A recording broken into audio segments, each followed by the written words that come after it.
everyone, and welcome to yet another episode of Ready Check with Mox, the mini-series where I talk about one TI player per video and tell you who they are, what team they play for, a little bit about their history, why you should care, and any fun stories or facts that I find out along the way.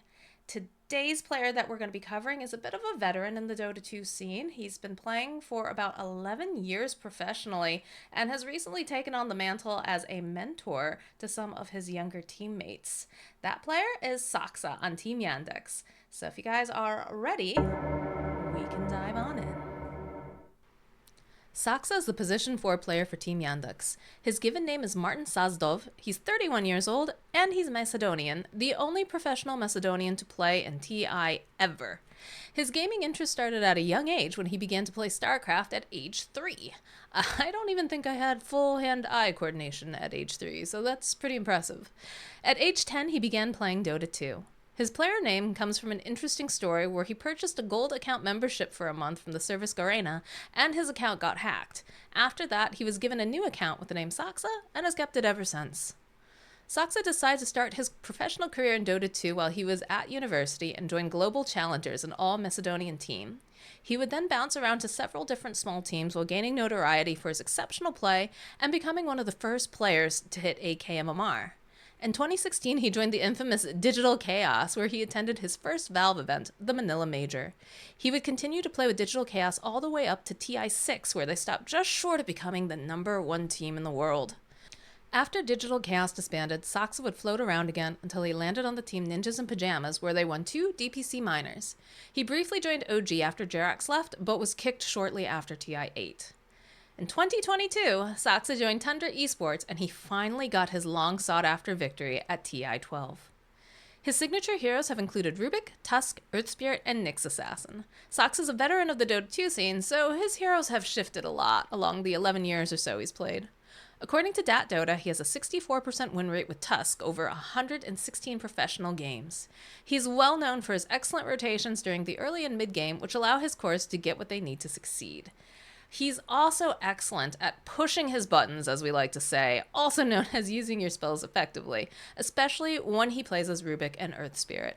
I've linked a few clips below if you want to check them out. Over the years, Saksa has been gaining a reputation for helping teams reach Tier 1 status. He has said that he thinks he brings knowledge and confidence to young, highly talented teams that lack experience. Saksa thinks teams become more relaxed with his guidance and that they're able to do better because of it. He also stresses how important patience is, stating, "You have to know how to trust your teammates to do their job, and you need to be able to accept mistakes sometimes." He says he tries to embrace the mentor role on Team Yandex to help guide the younger players on the right path to good work ethic and instill the right values in them to succeed. Okay, story time. So, as most of you know, Saksa is the tallest Dota 2 professional player, standing at about 6 foot 8 inches or 2.03 meters. I, on the other hand, happen to be one of the smallest of the Dota 2 talent, standing at a mighty 5 foot 2 inches on a good day. And the amount of times that I have walked into Saksa is comical. I think it's because of the fact that I am very, very small, and also that I'm completely oblivious, so Saksa does not see me because of how tiny I am, and then coupled with the fact that he doesn't expect me to go walking directly into his shins as many times as I have. So Saksa, if you are watching this, thank you so much for being very kind about all the times I've walked into you. I don't mean to, I swear, but yeah, I'm appreciative, and I'm sorry.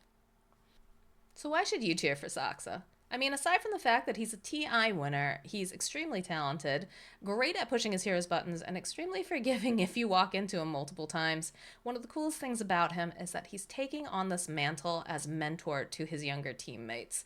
How often is it that you see someone in sports especially, where they reach the pinnacle of their career, and then all of a sudden they're too good for everyone else? They'll show up to practices, they'll engage with the team, but they won't take an active interest in them.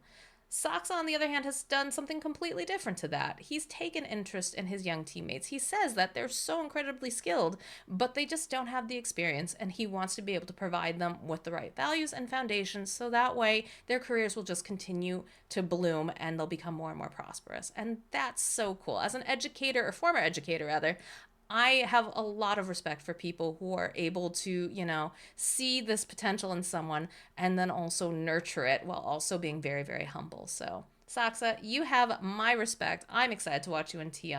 I hope that the viewers are going to be just as excited. But with that, you are ready to cheer for Saksa.